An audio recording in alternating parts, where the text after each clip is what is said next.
শখের নারী, বাপ মার মান সম্মানের কথা ভাবলি, ফ্যামিলির কথা চিন্তা করলি। শোন বোন, রিলেশনে যাওয়ার আগে বাপ মার মান সম্মানের কথা ভাবিস। কোনো মা বাবার আদরের ছেলেটাকে পাগল করার পর না।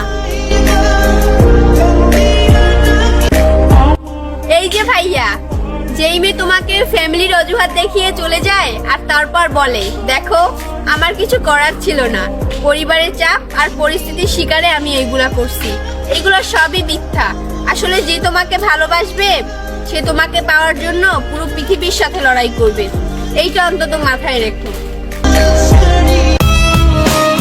শখের নারীর কথা ভেবে কান্না করে দাও পুরুষটাই জানে ভালোবাসা কতটা ভয়ঙ্কর।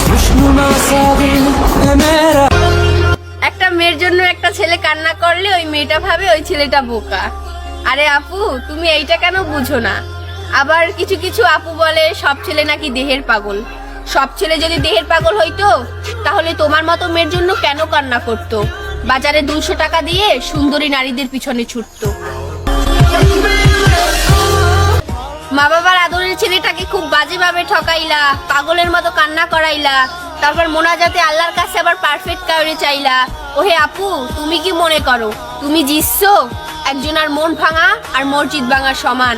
ওই উপরে একজন আছেন, আল্লাহ ছাড় দেন, ছেড়ে দেন না।